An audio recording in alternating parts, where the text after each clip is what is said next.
আপনি তো আসিয়ার বোন, আপনি তো যেদিন ধর্ষণ হয়েছে আপনি তো এখানে ছিলেন না? যেদিন ধর্ষণ হয়েছে সেদিন নিয়ে আপনি কিছু কথা বলছেন টেলিভিশনের সামনে, আমরা দেখেছি, সারা বাংলাদেশের লোক দেখছে।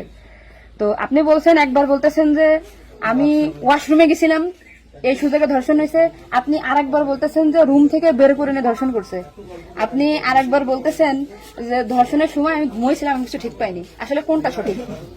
আমি তো ওইটাই বলি না, আমি বলছি আমি ঘুমোইছিলাম, ও যখন বাথরুমে উঠছি সেই সময় দেখি যে ও ওইখানে পড়ে রয়েছে, এইটাই বলছি। আপনি বলছেন যে সেহরির পরে, আবার বলছেন রাত 2:30, এটা মানে টাইমটা আসলে মানে হ্যাঁ আমাকে দিক তো সিয়ারি খাই 2টার দিক, তারপরের কথা বলছি।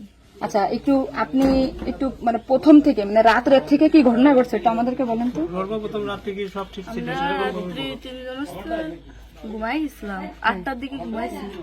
আমি, আমার জামাই আর আমার বোন, আর আমার বোন হচ্ছে আমার পাশে ঘুমাইছিল। তা আমি জানতাম না যে ওর সাথে ওরম হবে না।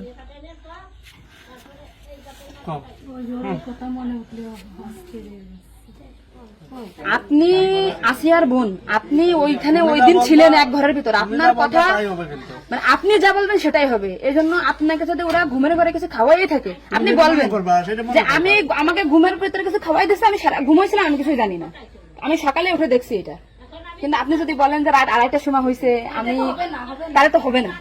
আপনার কথা শোনার জন্য বাংলাদেশের লক্ষ লক্ষ মানুষ অপেক্ষায় আছে যে আপনি আসলে যেখানে ছিলেন, আপনি যেহেতু বোন, আপনার বাড়ি যে হয়েছে ধর্ষণটা, সেহেতু আপনি তো মানে জায়গায় ঘরে ছিলেন, আপনি যা বলবেন সেটাই হবে। কিন্তু আপনি যদি এরকম ভুলভাল কথা বলেন তাহলে আলাদা বক্তব্য দিতে আমাদের এখানে যা দিচ্ছে না টোটালি কিন্তু তাহলে আপনি তো কি মাগুরা নিউজে আছেন না, আমি আছি মাগুরা নিউজে, আমি দৈনিক ঘরে ডাকে কাদের সাথে মিল না রাখে আসলে আপনার আপন বোন, বিষয়টা সেইভাবেই আসলে বলতে হবে। আর এখানে যে আপনি আপনার স্বামীরে বাঁচাই দিলেন বা আপনার শ্বশুরে বাঁচাই দিলেন এরকম না, কিন্তু এতটা সহজ হবে না। কিন্তু বরঞ্চ আপনার এই আপনি যদি এই তাল্টে পাল্টে কথা বলেন, বিবাদ কিন্তু আপনার নিকটেই, বিবাদ কিন্তু আপনার। আপনি এদের ঘুরে বেড়াচ্ছেন, এটা ঘুরে বেড়াইতে পারবেন না, আপনিও কিন্তু ওদের সাথেই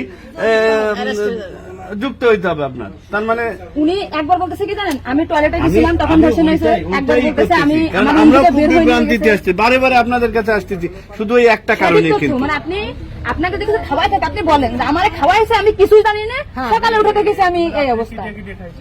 কিন্তু আপনি যদি টাইম উল্টো পাল্টা বলেন তখন তো মনে করেন আমাদের বাংলাদেশের লোকের আপনি সকালে আপনার ঘুম ভাঙছিল কয়টায়, মানে যখন আপনি দেখছেন আপনার বোন তখন কোথায় ছিল?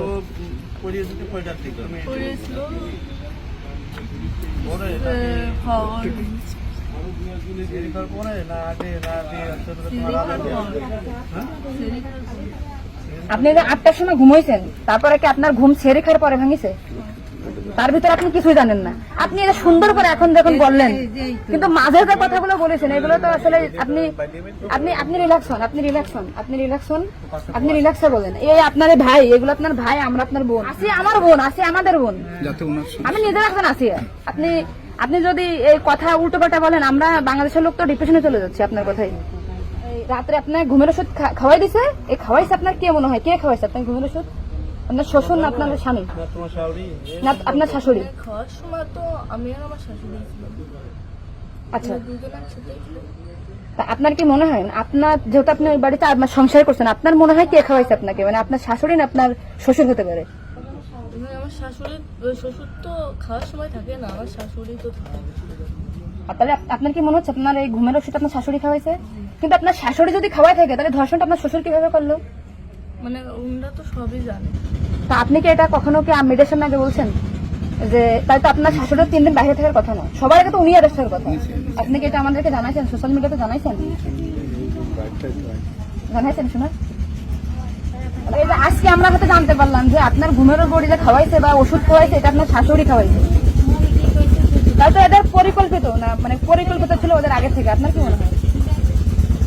মানে ওই যে আমার সাথে আর কথা ছিল, কিন্তু আমার সাথে পাই নাই বলে মানে আপনার শ্বশুরের বা আপনার শাশুড়ির আপনার সাথে কোনো কিছু রাগারাগি বা কোনো কিছু আছে নাকি, বা কোনো টাকা পয়সা চাইছিল দেননি, এরকম একটা ক্ষোভ বা রাগ এরকম কিছু আছে নাকি যে আপনার সাথে আমাদের কাজ করতে? আসিয়া আপনাকে কি বলছিল যখন আপনি তখন আসিয়া আপনাকে কি বলে গেছে?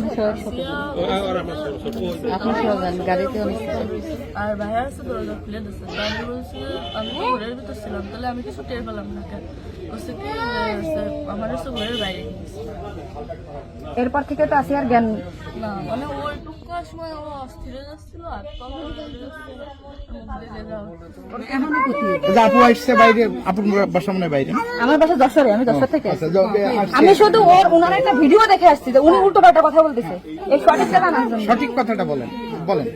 আমরা ঘুমাইছিলাম, 8টার পর পরে আমি ঘুমাই গেছিল, আর বউ আমার সাথে ঘুমাই গেছিল। তারপর এর মধ্যে কিছু ঠিক পাইনি, কিন্তু দৈনিকে সেরি খাওয়ার জন্য সবাই ডাক দেয়, কিন্তু সেদিন সেরি খাওয়ার জন্য কেউ ডাক দিচ্ছিল না। একদম সেরির পর উঠছি, সকাল অব্দি সেই সময় উঠে দেখি ও মেঝেতে পড়ে রয়েছে, দরজা খোলা ছিল। তা আমি ওটা বাথরুমতে দরজাটাকে ওটা উঠেছি, উঠে বিছানার পরে রাখছি, মানে জ্ঞান হারাইছিল না ঘুমাই পড়ছিল জানি না, কিন্তু নাড়াচাড়া লাগার কারণে উঠে গেছিল। উঠে করছে আপা আমার অনেক কষ্ট হচ্ছে আর জ্বালা পোড়া করতেছে। আমি ভাবছি ফ্লোর করে পড়ে রয়েছে, এর জন্য ওরকম হয়েছে। তারপরে ও ঘুমাইছিল না কি জানি না, আমি কাছে চুপ করে ঘুমাই পড়। তারপরে আমি ঘুমাই গেছিলাম, সকালে ভোরে 6টার দিকে ও হচ্ছে কাঁদতেছিল আর বেগে বেগে নিঃশ্বাস নিচ্ছিল।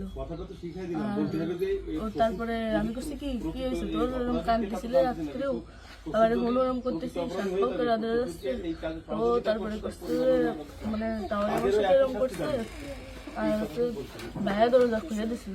তো আমি করছি আমার এই ঘরের ভিতরে এরকম হলো, আমি তো কিছু টের পেলাম না, তো করছে আমার ঘরের বাইরে নিয়ে গেছে।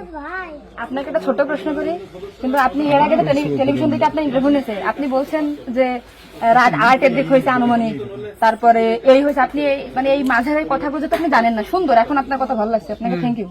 এই যে মাঝের যে কথা বলেন এগুলো আপনি কেন, মানে ভয়ে বলছেন নাকি ওদের বাঁচানোর জন্য বলছেন? আমার তো ভয় দেখানো হয়েছিল মানে কথাগুলো যে বলছেন এটা কি আপনাকে শেখাই দিয়েছেন নাকি আপনি নিজের থেকে বলছেন? না, কেউ শেখায়নি। তাহলে আপনি নিজের থেকে এই মাঝের যে কথাগুলো আপনি স্কিপ বলছেন, এটা তো আপনার বলা তো অন্যায় হয়েছে। তাহলে আপনি নেক্সট টাইম, মানে আমরা খুব, মানে আমি আপনার ভিডিও 100 বার দেখেছি, 70টা জানা জানি। আজকে দেখেন আমি যশোর থেকে আইছি, আপনাদের ওই বাড়ি গেছিলাম আমি, ঠিক আছে? মনে করেন ভয়তে সবকিছু উল্টো পাল্টে গেছে। এক কথায় মানুষ সবসময় বারবার জিজ্ঞাসা করে মাথার ভিতরে উল্টো পাল্টা হয়ে গেছে। আচ্ছা ঠিক আছে আপু, শোনো, আপনি নেক্সট টাইম থেকে আপনি এই সঠিকটা, মানে এই যে ঘুমাইছিলেন সকালে এটা হয়েছে, আপনি এটা বলবেন। কিন্তু মাঝের কথাগুলো আপনার এক্সট্রা বলার দরকার নেই, বললে আমরা বিভ্রান্তি হয়ে যাই, ঠিক আছে? যাক, এখন বুঝলেন তো কাহিনী।